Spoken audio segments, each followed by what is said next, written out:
Welcome to the newest episode of FieroCast. On this episode, we will be previewing what is to come in just under a year up in Pontiac, Michigan, with the celebration of the 40th anniversary show of the Pontiac Fiero. I am your host, Mike Croyer, and you are listening to the newest episode of FieroCast, the only podcast dedicated to the Pontiac Fiero and the Fiero community. You can find past FieroCast episodes at FieroFocus.com or on our Facebook page.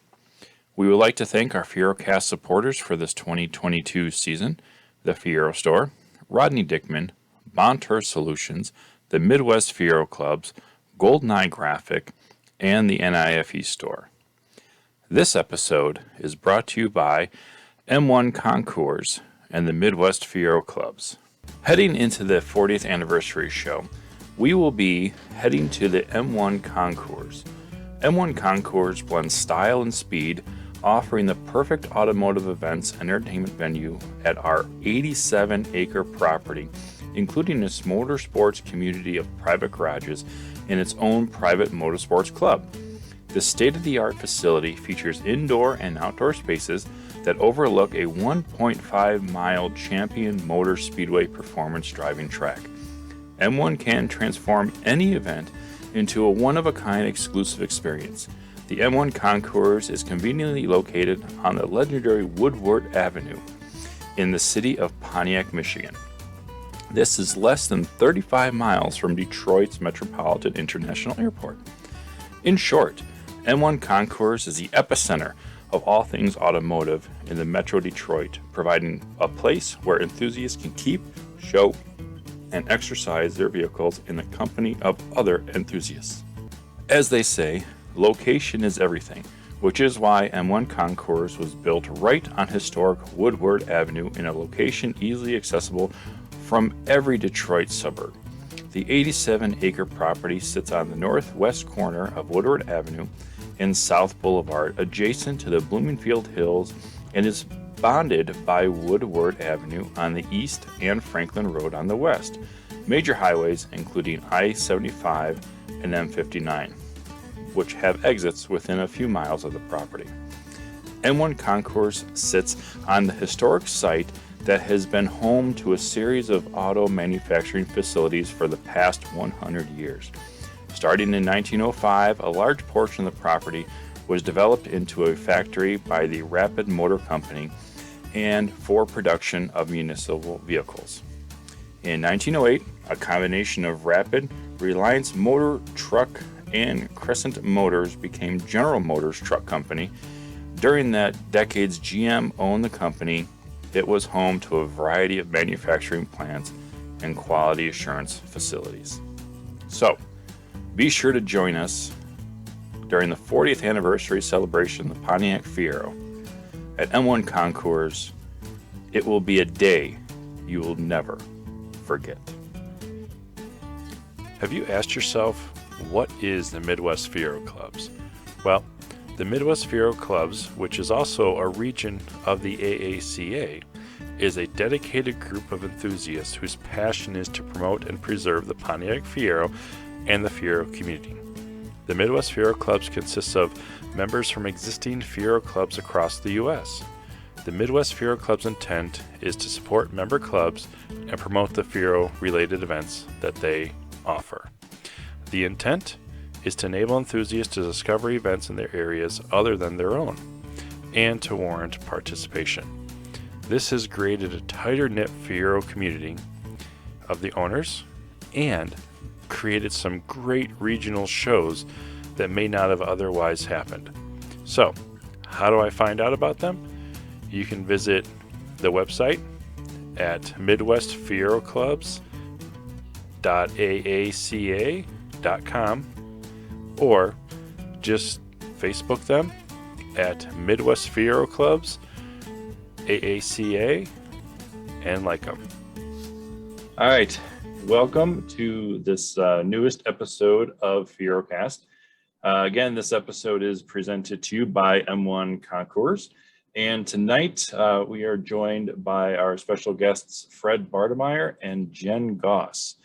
Thank you guys for joining me tonight. You're welcome. Thanks for having us. So this episode, we are going to preview what is happening in just under a year. Can you believe that?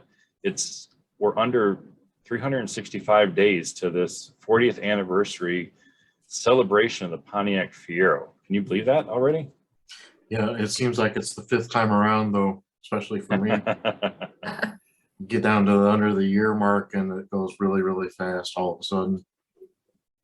Yeah, I'm excited for it. I know, if you've joined us for the last 2, 3, 4, 5, I mean, it is definitely a worthwhile show that you don't want to miss. How does it feel now, just being in that year range? Well, for me, being that I've been involved in most all of the anniversary shows, having the previous experience, the anxiety is significantly less than it was, many years ago. But on the other hand, the anticipation is much higher because the caliber of events that we've planned and are planning on are so much better than previous shows.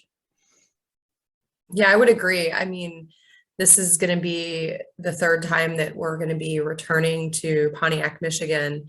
And I think, based on what we've experienced there at the 20th and the 25th, I have a high level of excitement on bringing the cars home to Pontiac. And the events that we have planned are just something that we're really looking forward to. And I think are going to be a unique and even bigger offering than we've ever had before. So the one thing that Jen touched on there was bringing the show back home to Pontiac. This show has kind of created a atmosphere of bringing our event home where the car was born, and the enthusiasm within the community is extremely strong this time around. And the amount of inquiries that I have received about participating in it from local people that were involved in the Fiero when it was built is way higher than what was normal in the past.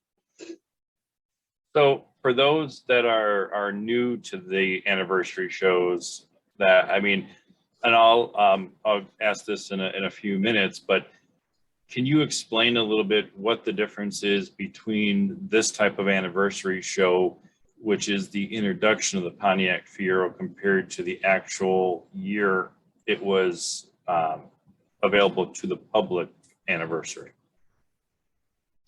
Well, naturally the demographics of a new car are different than they are currently, but our purpose currently is to bring as many of those Pontiac Fieros together in one place to celebrate the start of production. And in contrast to when the cars were new, it was more of a marketing hype and look at how good our product is, and the excitement of something completely new that had never been offered to the market before. So, the correlation between the two are, two different situations, but I think the emphasis on bringing together as many of those cars that were produced together at the same time in one place on the hometown spot is the biggest emphasis that we should concentrate on. So how far is the location of the show to the actual birthplace of the Pontiac Fiero? 3.7 miles from That's close. Center Point Marriott to 900 Baldwin Avenue. And the unfortunate thing is it's the inner city. There's no direct route, so it takes about 35 minutes to get from the hotel to the actual place where the plant was. But there's not much there left to look at other than a vacant lot. Unfortunately, most of the plant is gone. What would you currently say the state of the Fiero or Fiero community is compared to 5 years ago, or even over the very first anniversary show, almost 20 years ago now? I think the best way to summarize that is the quality of the cars and the quality of the personal relationships that we've gained within the Fiero community are going way up. And the quantity, overall quantity, is going down. So what that translates to me is the enthusiasm towards the car being more of a collectible than daily transportation, is becoming more apparent. And we're starting to see an uptick, in events across the country over the last couple of years again, and a lot of younger people really getting involved in the hobby. I mean, our best in the Midwest Fiero owners younger than their cars last year, brought out many outstanding competitors in that area, but also showed us as a community what the younger generation is bringing. And so I know that they have a lot of enthusiasm. For many of them, this is going to be their first anniversary show, or at the very least their second. You see a lot of the mix of the younger group keeping the Fiero stock versus custom versus modified. I think it's a pretty even mix, Fred, wouldn't you say? I mean, we're seeing a bit of probably more customization than anything. I'm seeing more custom modified cars amongst the younger crowd, and I think that's due to the fact that possibly they're looking for the performance features of a newer vehicle in a package that's easy for them to afford, instead of going out and buying that really expensive sports car right off the get-go. So can you guys tell us a little bit more of what the anniversary show means to those that are new to the community within the last, we'll say 4 years, because if they weren't able to make the 35th, and this is going to be their new biggest show that they've attended, what do they have to look forward to as far as what does the show, and I'm not saying just the events or the whole show as a whole, what do they need to look at for and at their cars to as far as, we'll just say, it's a judged point scale. So somebody who's not used to that type of show style, what do they have to, what's some pointers, or what are some of the things that the new groups of owners should look for in going into the show? First off, the structure of judging that we've used at the last two anniversary shows was a three-part thing. The owner has the option of being point judged, and if they do not feel that they want to participate in a full point judge competition, they have the option of being not judged and be evaluated on people's choice only. So the Fiero owner has options as to what they want to do. And as far as the show itself, I mean, I think the one thing we really want to stress is we're celebrating all the cars, and that there's so many different events and opportunities. The show is just one day out of all of the days of this event. And so we're looking for, you could be the person that just yanked the car out of the field and got it running again. We want you to come and enjoy, because it's really not just about the cars, but it's about the people, and getting to meet people who have been in this hobby over the duration of the 40 years that the cars have been in production, and the people that are new and looking to learn. And so there's going to be something for everybody. So you don't need to have a show-worthy car. But if you do decide that you want to do the points judging, I mean, always presenting the cleanest car possible is something you want to think about. And we'll have washing stations on hand at the hotel where the show is going to be held, so people that drive their cars in have the opportunity to clean them, and just making sure your car's in good mechanical working order. I mean, those are some of the things that the judges consider. But again, just really wanting to stress that we want all Fieros there, whether they're in desperate need of paint and restoration, or they're pristinely restored vehicles. We want to see them all. That's what it's really about. No matter if they bring one or many. Yes, whether you come with a whole tractor trailer or you drive in on fumes, we want you there. Yeah, with reference to what Jen had to say is our class structure will be separated so that the Fiero owner that has a pristine low mileage car is separated out of the cars that are driven a little bit and the cars that are freshly found in the barn or the field that have just gotten running and attend the event. So Fiero owners, do not need to worry that their, car is not going to be appreciated simply because the show organizers have the intent of appreciating all of them that come. And what I've found in the past with those owners that have just freshly found their car and it needs a lot of work, receive a lot of inspiration by seeing the wide variety of what is presented at our big anniversary events. And in addition to that, with our judging criteria, the stock vehicles are mainly evaluated on authenticity towards the way they were when they were produced at the factory, condition, and cleanliness. With the custom and modified cars, we will be evaluating the uniqueness and the thought process used to do the mods, and then secondarily cleanliness and presentation. So whether you have a completely stock car or a fully modified car, our judging system is adjusted to evaluate the different scenarios involved with the two kinds of cars.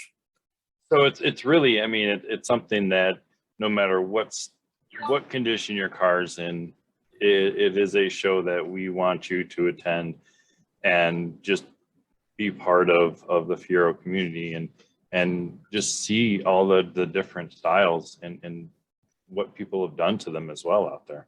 Yeah, there's a reason we call it the 40th anniversary celebration of the Pontiac Fiero and not really the 40th anniversary show, because it's truly just a celebration of the cars with other events that include a show. And a show like this would not happen without, one, the Fiero community, and two, sponsors. We've got many sponsors that have already jumped on board. Magic Vac Incorporated, Fast Signs, we've got GoldenEye Graphic. We also have the Fiero store and Picart Performance, as well as the Pontiac Transportation Museum, and our presenting sponsor, M1 Concours.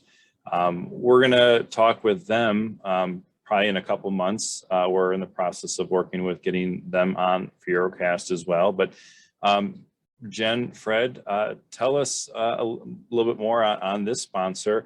I mean, it's amazing that this type of sponsorship that they are presenting is great. I mean, to have this large of a brand that they have presenting the 40th anniversary is just amazing.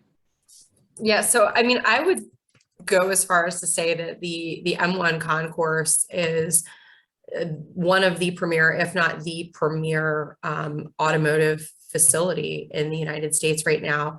And when we toured it in October of 2020, it was, in a way, it was kind of a pipe dream. We weren't really sure that we were going to be able to pull off getting this venue, which actually sits on the grounds of a former Pontiac plant. And, it features a 1.5 mile track. It has a skid pad. It has a state-of-the-art facility for events. And just seeing all of the private garages that surround it and the caliber of cars that are there really made us excited about the possibility. But at the same time, we were not really sure that our community would be able to pull something like that off because of the caliber of facility that it is. And so when M1 came to us and said, let's put our heads together and make it happen, Fred and I had some really productive conversations with the staff at M1 and the owner of M1, who himself is a grassroots motorsports guy. And Tim McGrain, came from California to Michigan to take over the M1 concourse, and he and his staff have been phenomenal to work with. What can we expect when we arrive at the 40th? Are we going to be able to, one, see the facility, drive on the track? What's the current plan? So the track visit itself is actually going to come on day 3 of the event. The event's going to begin Wednesday evening with an event that we are still planning, so we don't have details to release about that yet. And then on Thursday, we're going to be spending the day at the GM Heritage Center, which Fred can tell us a little bit more about that in a moment. And then on Friday, we're going to have the opportunity to go to the M1 concourse. We are going to have a track day there sponsored by Pickert Performance.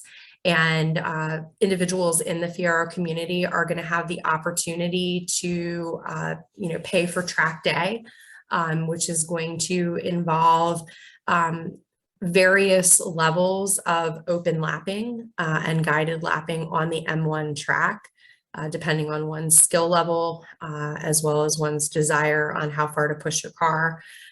So there are going to be all different types of opportunities that exist. There will be tech inspections and helmet requirements that we'll be sharing more details on in the coming months.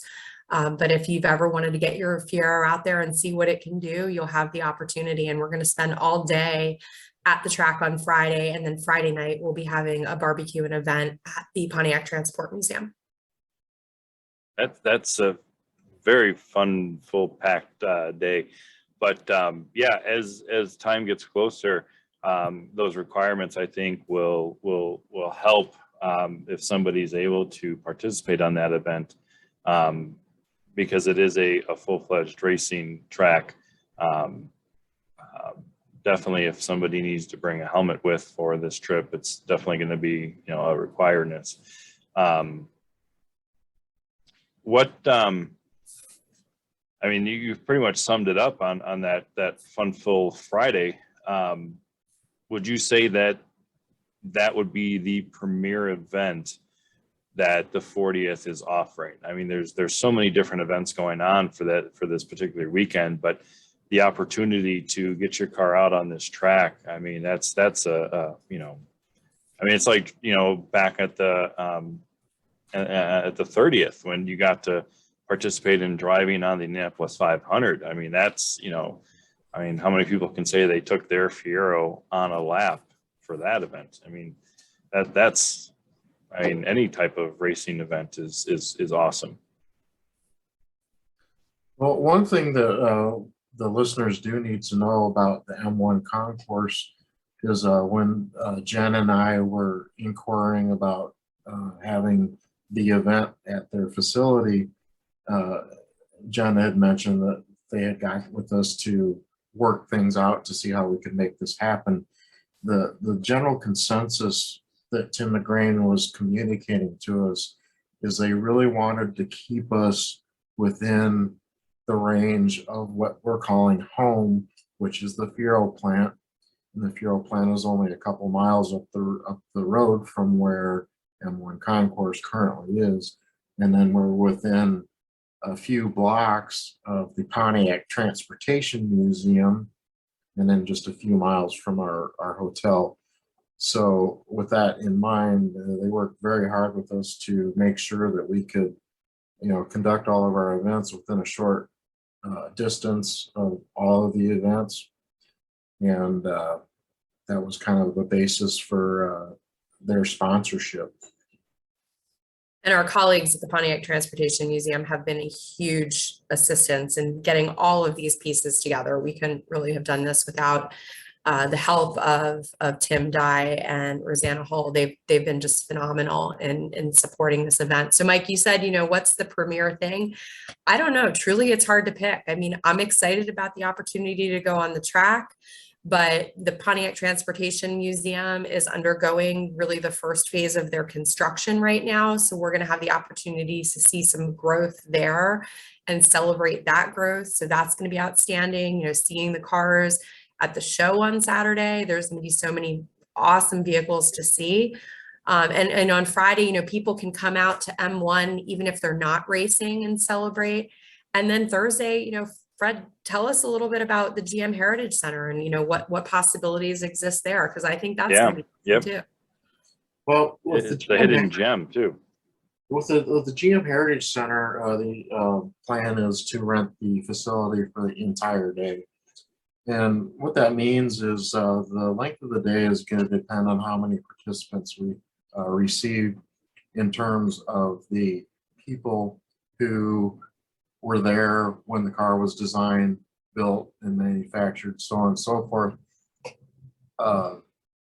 And right now, the interest being that we're close to home, a lot of those guys still have homes in the greater Pontiac area, and they are very enthusiastic about coming and joining in on the event, where they actually give a seminar, maybe a small presentation, or just be present at the facility while we're doing all this.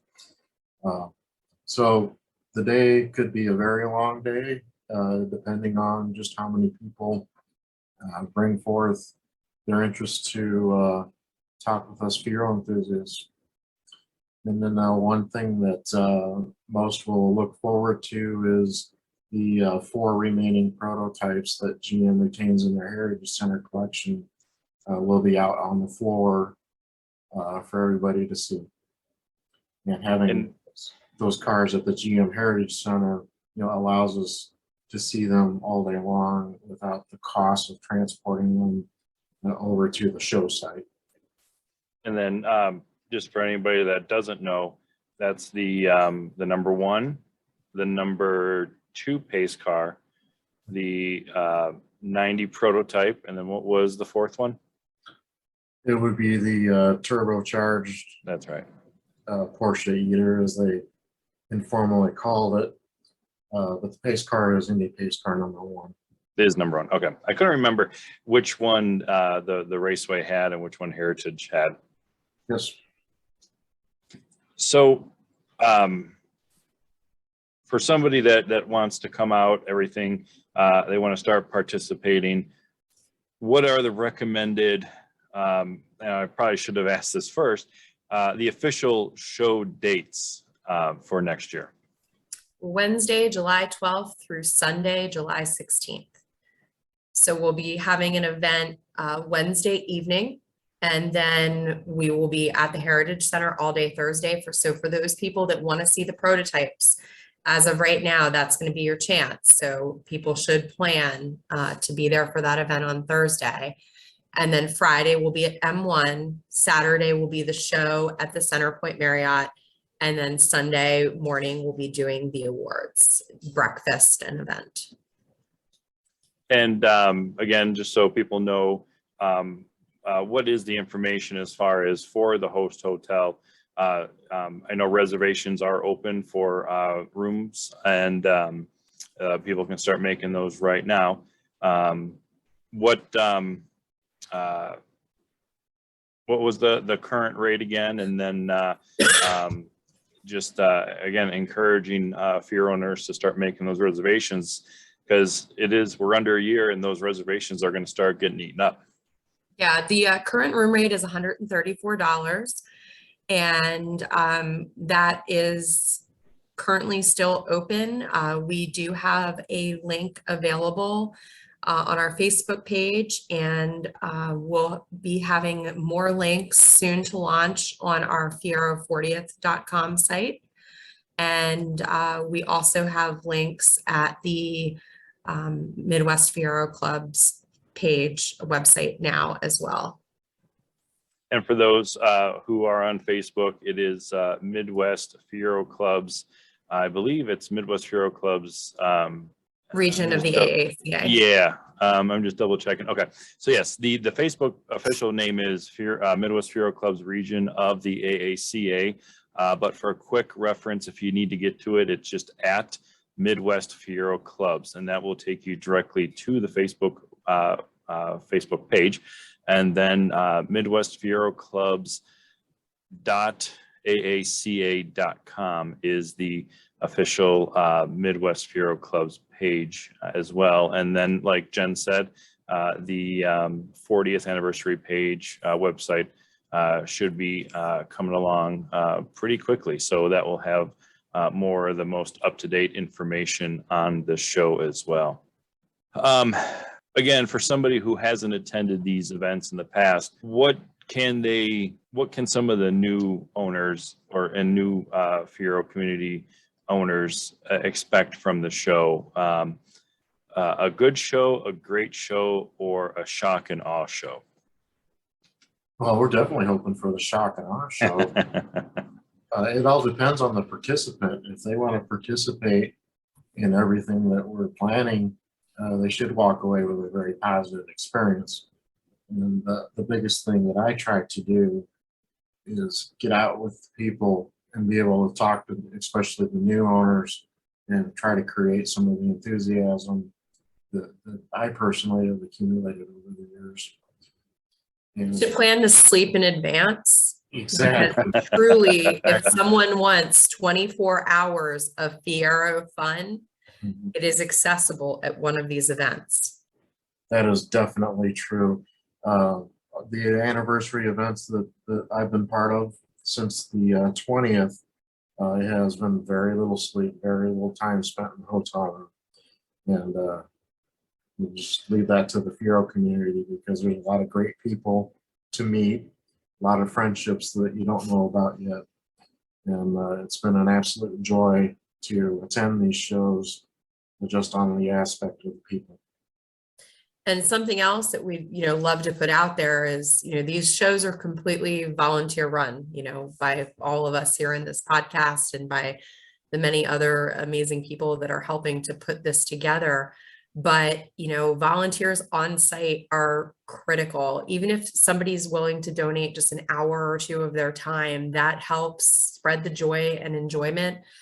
Through volunteering, you get to meet a lot of really great people and be a part of learning how the event runs. And then you also allow, those of us that other volunteers to be able to get to know you and to get to know everyone there by helping us all spread the load. So even if you're a first timer and you know nothing about, the event, or even very little about Fieros, there is a job for you, and we'd love to have your help. And go ahead. And the most important thing to spearhead off of that is volunteers will be guided and mentored, where they won't be just thrown into a position and expected to run with it without any knowledge. So it's not something that we want a person to go through so that they can enjoy the event, do their duty, and move on with what they want to do. Yeah, and you guys bring up an extremely good point that the show is 100% volunteer, and the more volunteers that help, the smoother the show will go, and the more fun you're going to have as well. And like they pointed out, you're going to meet a lot of different Fiero owners. At the 35th, I had the pleasure of meeting members from Germany and from Puerto Rico, and you don't realize once you start talking that you look at your watch or your phone and you're like, oh, I just killed 20 minutes. And then you look at your phone and you're like, no, I killed 2 hours just talking to them. I mean, there's a lot of information, a lot of different perspectives of just in general that you're gonna hear and see at the show too. Yeah, I will attest that after an anniversary show, I go home almost hoarse. There's so much conversation going on, so many questions and inquiries, and general knowledge being passed around, and the whole friendship thing. It is a long weekend of talking and communicating.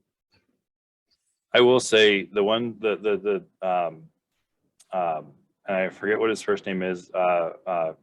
His last name was Colon. He's from Puerto Rico. We did a Fiero Jose. Focus article. Jose. Jose, thank you. Jose, He would walk around and he would find from the previous anniversary show, he would take pictures of Fieros and people. And that was his way of engaging that person was, hey, I just want to give you a photo that I took of your car at the previous anniversary show. And he would pull it out of a book. And then he would, as you're talking to him, he would write down the highlights of your conversation that he had, so that when he goes back to Puerto Rico, he can then just decipher the picture with the person and the conversation that he had with you. And, you know, I almost say that when you attend a show like this, the information overload is extreme. And it's almost like you do have to have that notebook or some type of note taking to remember everything, so that when you do come home from the show, it's an easy way to decompress all that information. And I think he had the perfect way of doing that. Yes, I've had some great conversations with the gentleman. And like you said, the whole picture aspect, even at the 35th, he gave me pictures from the previous one. So, you know, the broad spectrum of knowledge and different points of view throughout the Fiero community provide for an endless opportunity for unique conversations. And I know I've been part of many of them over the years. Did we scare him away, Fred? Oh, where'd he go? I'm here. Give me 1 second. We have a special guest. We do. Yeah. A future Fiero owner. Absolutely. Okay, not that far away. So yeah, I mean, that's something that, you know, one thing that you're gonna, you know, the first year one that I attended was the 30th, and there was a lot of information. And going into the 35th, I was able to kind of separate things and take those notes that he kind of based off of what he did. And it did help in that following week after coming home. It helped decompressing all that information, because not only do you get the information from fellow owners, but speaker night and award ceremony day. It's like all that information, you know, you don't want to just keep in your mind, because you know, it could get lost. But it's just something that, you know, I say at the 40th, definitely take notes, so you know, if you have questions, you know who to go back to.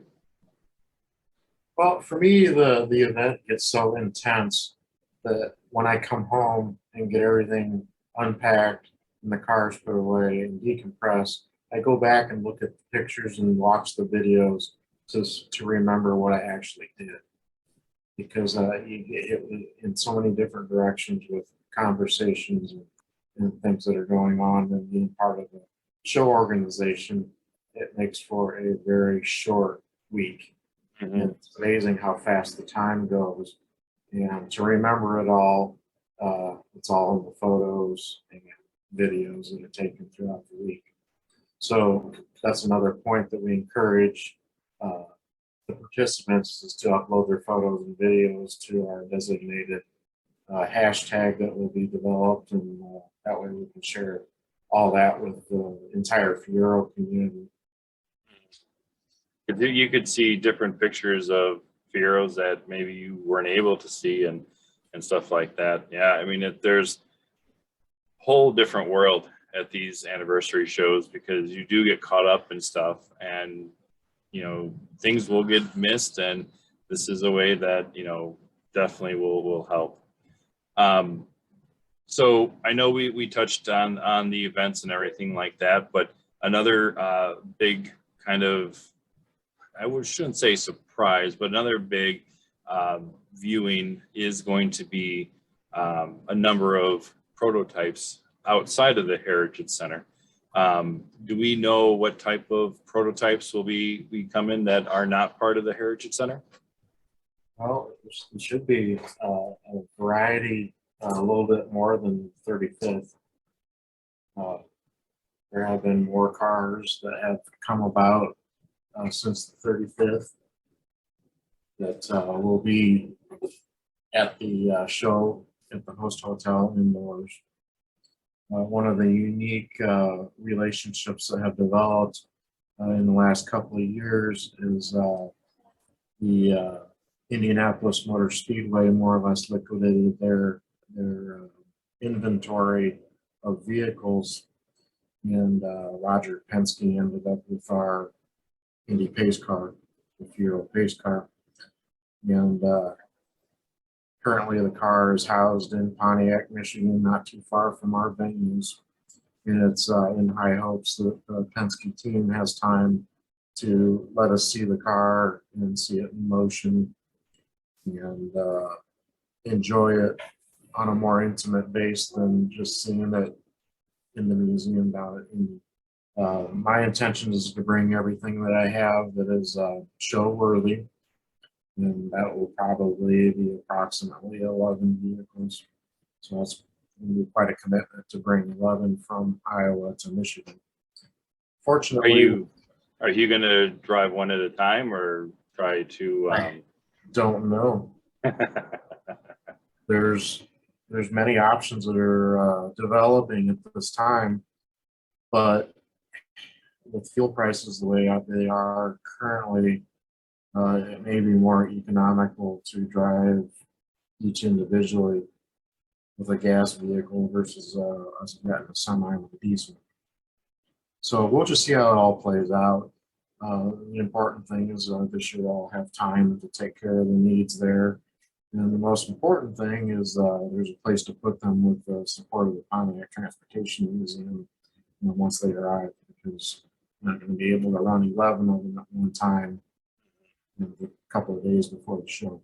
Do you know of any other anybody else that has kind of reached out and said that they're bringing kind of a prototype? I know.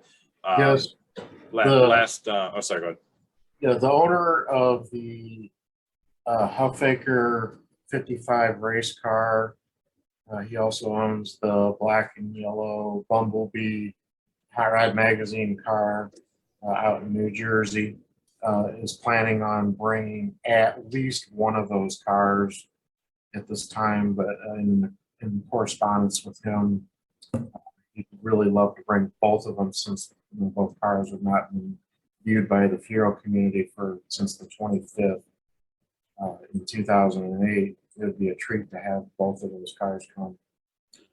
Like I said, the commitment to haul 2 vehicles from New Jersey to Michigan is pretty steep. So just see how it all works out.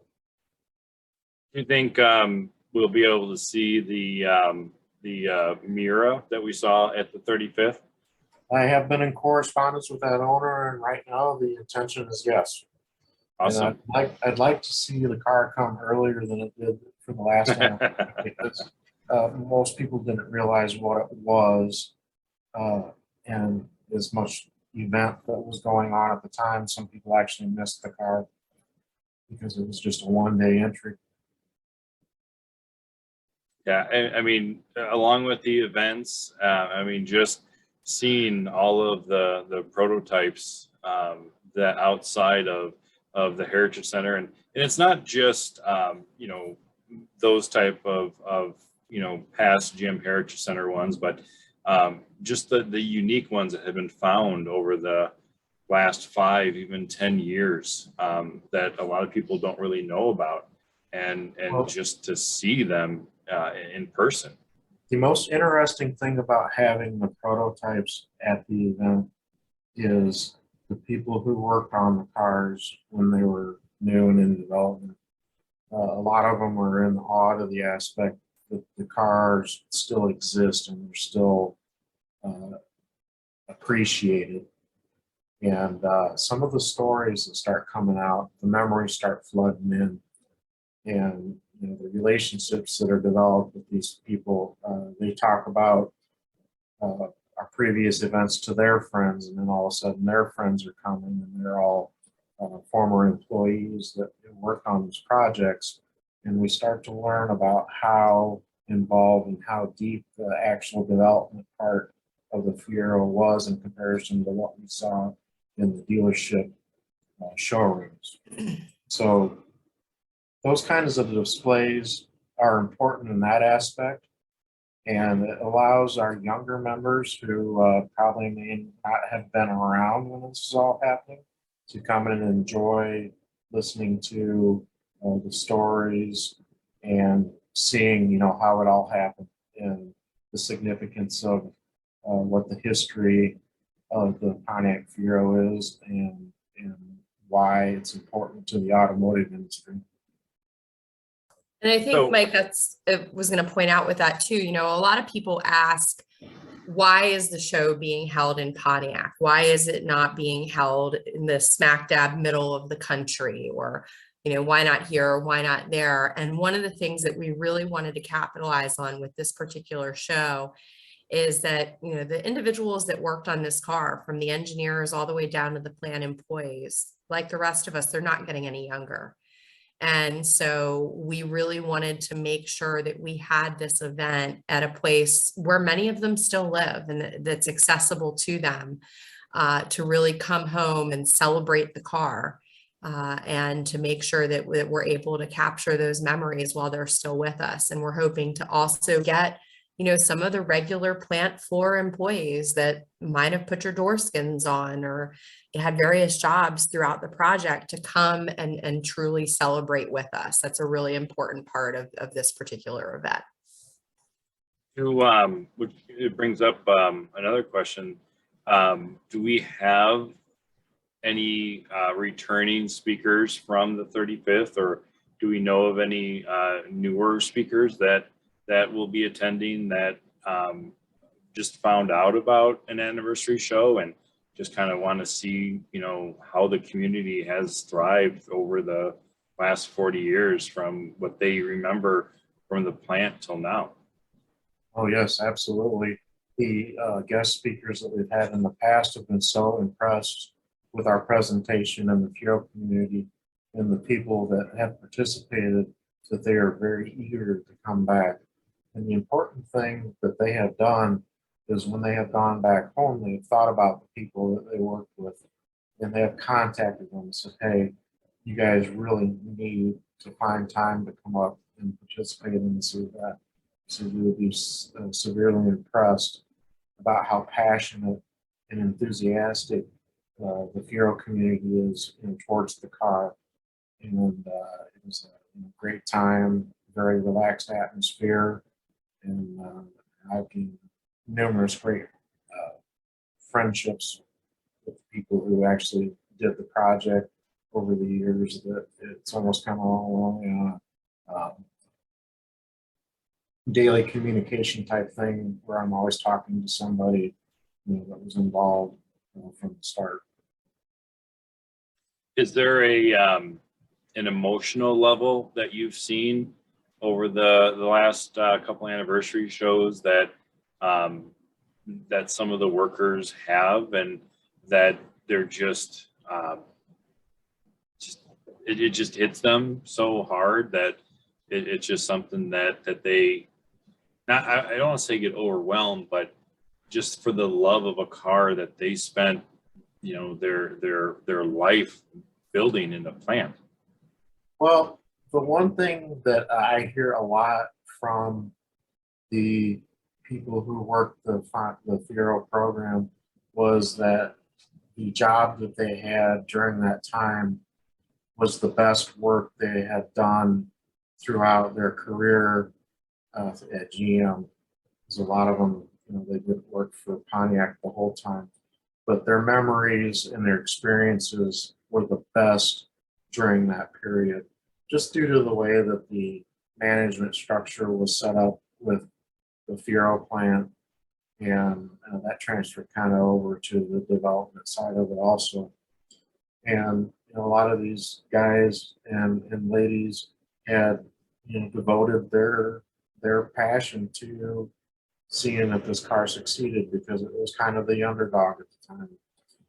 And when they see that currently the Fiero community embraces the Fiero the way that we do, they even want to join in even more to share their thoughts with us, and transfer that to us that we can carry it on in the future. And if you want to read up a bit on the history of the car, rumor has it that one of our fall auction items will be a copy of the Gary Witzenberg book on the Fiero, which helps give some of the backstory to prepare you to ask some really great questions when you arrive at the 40th. Nice. The one I kind of backtracking a little bit when we were talking about events, is there an opportunity to do a kind of a meet and greet with some of the former employees, or will there be a speaker night involved for this event? Yes, that's the intention of the Heritage Center Day, is to allow the former employees to share what they have on their mind. We'll have the video screen up with the overhead where they can share photos and documentation and so on and so forth, and share what they did for the Pontiac Fiero programs. So with the speaker night, it's, again, I mean, it's something where there's going to be a lot of information, and just take it all in. I mean, the last speaker night, we had a massive crowd, and there was just so much information that that was available too. Well, the important thing with the guest speaker night is I've found that I exploit the, how can I say this? The format that there is no structure.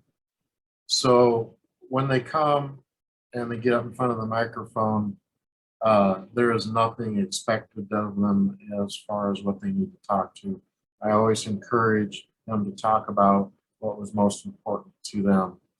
And the thing that we found at the 35th anniversary is once the guys started talking, they started segueing off of each other, and then things that they forgot about started coming out. And then the next thing you know, it was 11:30 at night and they were still talking. So the importance of the guest speaker night is to get the guys together. And I'm sure there'll be people that haven't seen each other for a lot of years. And, the conversations that'll happen will be very interesting to us Fiero enthusiasts. I never have a shortage of new information when I'm with these guys. And as time goes on, they remember more details about their time when they worked on the Fiero. So hopefully the guest speaker night will be a big day, and all of us will go away appreciating what it took to simply put a car together. Yeah, I agree. So all this leads up to the big main event on Saturday. Anywhere between 200 to 300 plus cars, a lot of friends, a lot of family, a lot of new friends that are coming. What can somebody expect looking out on this show field, both indoor and outdoor? Just a vast array of multi-different Fieros, different colors, different craftsmanship. What can we expect from years past and now of some of that different craftsmanship that we've seen? Again, going from something that maybe somebody who is a survivor, somebody who has done a full, full removal restoration from the chassis up, something that has come out of a junkyard and been rebuilt, to somebody's idea of what they consider to be either a mild or a wild custom, to the true heavy duty craftsmanship of not only Jen's Blue Demon to the Pickard Performance Fiero that we've seen in years past. I mean, come with your eyes open and take tons of pictures. I mean, is that what we're saying? Heck yeah, and we'd like a challenge 400 for the 40th. I mean, let's make this happen because it's going to be the best anniversary show yet. So Yeah, the 20th anniversary show, we had just slightly more than 600 Fieros on site for show day. And to see that spectacle was amazing. Anything that you could think of came out of the woodwork for the 20th. And that's a goal that we'd like to see for the 40th. Especially with it being in Pontiac. But definitely makes a statement having that many cars show up for one. Any other recommendations on what to expect on show day? Some surprises that people may not see, some ideas that people may not have ever thought of. I mean, I know of a car that hasn't been seen in the public eye for 25 years that is in the process of being restored and you know, hopefully will be a modern, recognizable version of itself. The owner is working very hard to bring it back. And, you know, there's cars coming out of the woodwork all the time that have disappeared for years and are now resurfacing. And so I think there's a good possibility of us seeing some, you know, past favorites and some new engineering. Ideas are being, you know, come up with and people are doing some projects that we are not all publicly aware of. And these could certainly come out for the 40th. And then the, you know, the opportunity to see those cars that have low miles and look like a Fiero as it rolled out of the factory, perhaps even on the very last day of production. Yeah, that car looks like a brand new car still. What of I know at the 30th and at the 35th, what about any Zimmers? It would definitely not be out of the realm to see one. At current, we do not know of any Fiero owners in the Fiero community that own one to bring one. But here recently, there have been a handful of them come up for sale. As of current, we haven't had any owners come up and say, hey, you know, I have the Zimmer and I'm ready to bring it to the show. Okay. But we definitely will be keeping an eye on the situation to see if we can get one to come, because you know, the Zimmer was one of the most unique manufactured cars outside of a stock Fiero that was produced. Well, if you're able to attend, which I know you are, maybe Jen too, there was just a recent acquisition of a gentleman who was in the Fiero Club, left after he sold a couple of his cars, just got back into it, and he just recently purchased a Zimmer. And he's planning on bringing it to Fiorama. So hopefully we can convince him to bring it to the 40th and show it as well. We will definitely talk to him, because so far a Zimmer has not been to one of the anniversary shows. Ever? Not even 25th? Not that I recall. Wow. That'll be awesome first. Absolutely. Yeah, the Zimmer holds just about as much significance as the mirrors do. Yeah. It's the same situation where Fiero chassis were dropped off from the factory to a manufacturer. They were manufactured not being available as a kit and provided to the customer turnkey with warranty support for the mechanicals by Pontiac. And another car that alludes to come to the events is a Viper Intero. That was very, very few of those were built up in Canada, and it would be nice to see that particular model of manufactured aftermarket to the show. So we'll see. I mean, the Interos are even harder to find than the other two. So. Yeah. Yep.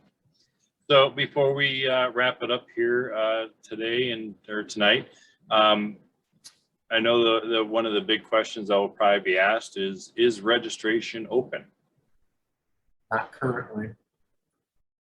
but it will be soon, and we're working on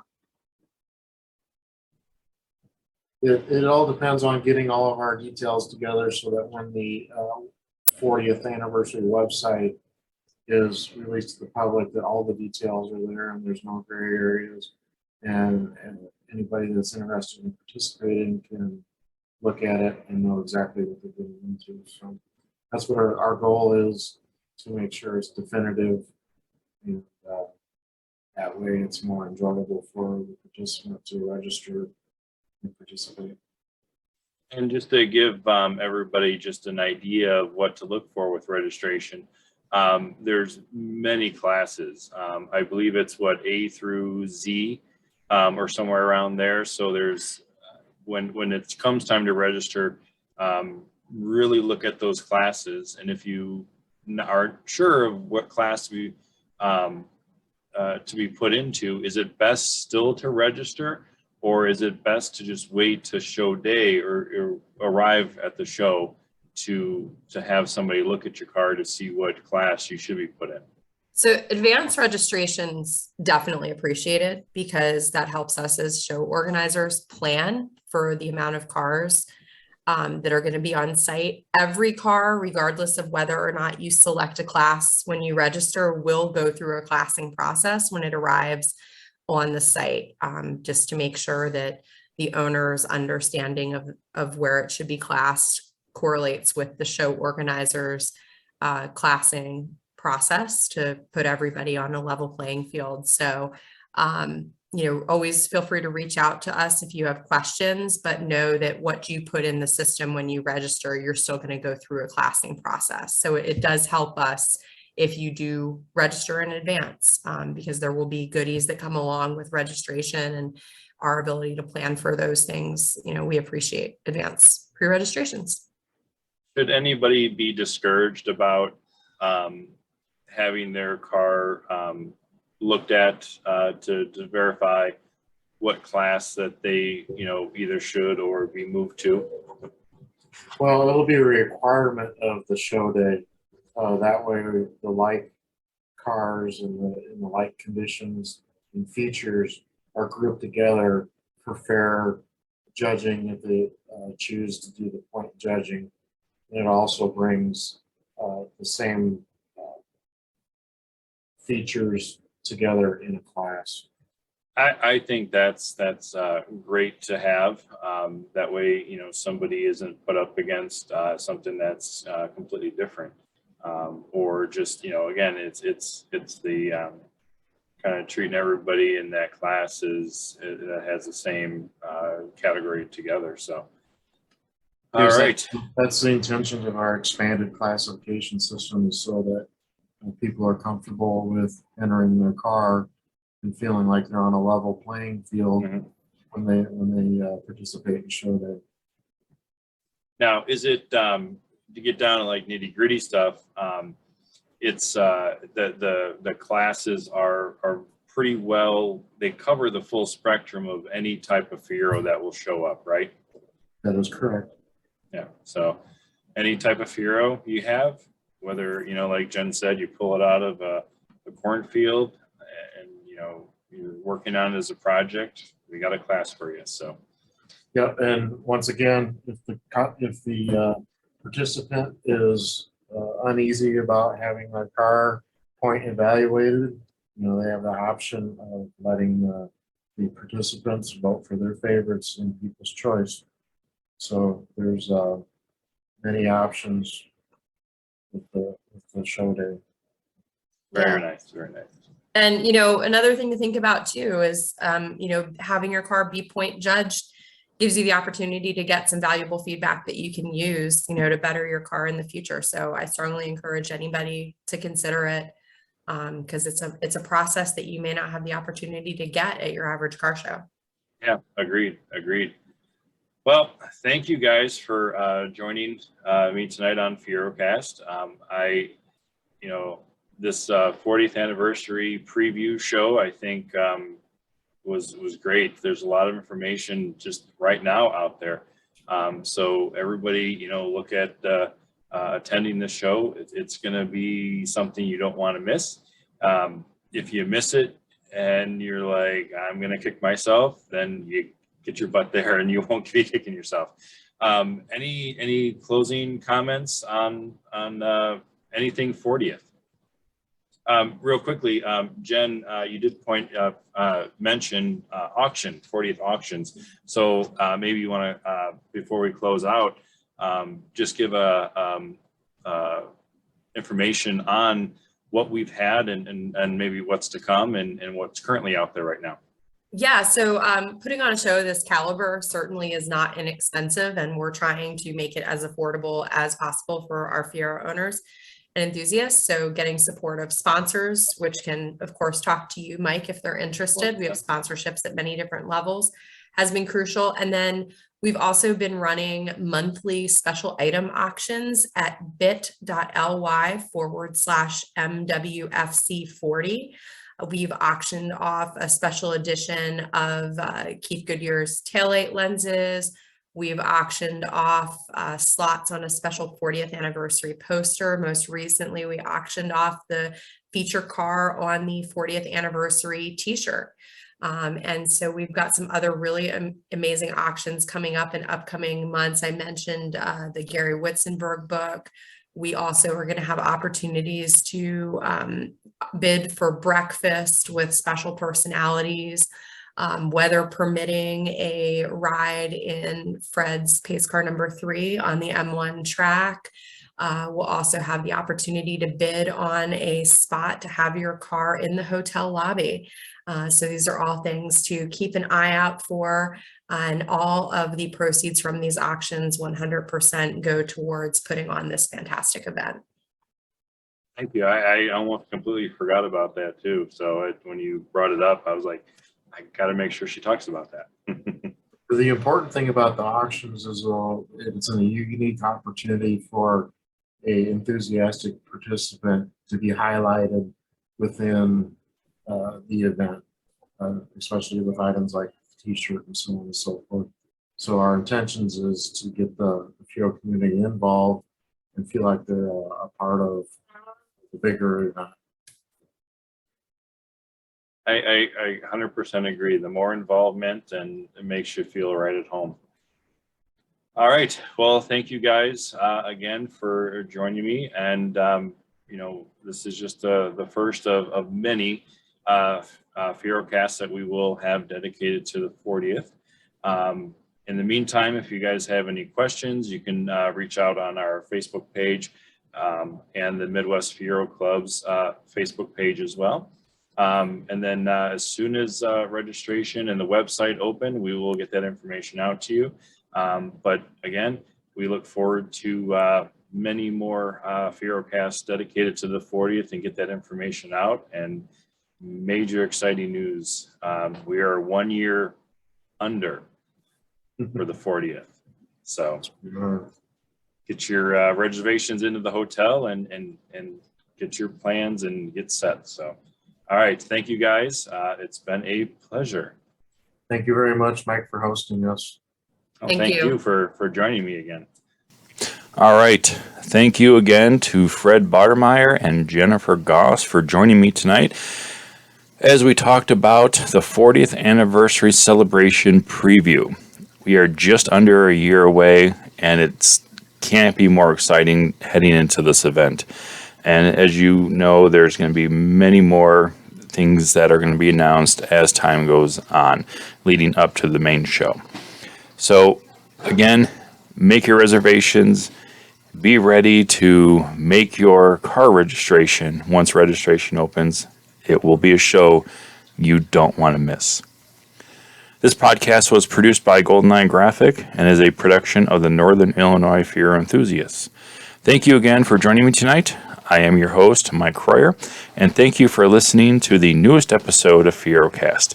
This is episode 32, and it is the only podcast dedicated to the Pontiac Fiero and the Fiero community. If you would like more information or have any ideas on future FieroCast, you can email me at mkroyer@fierocast.com or at mkroyer@fierofocus.com. Remember to keep Fieroing and good night, Fiero owners, wherever you are.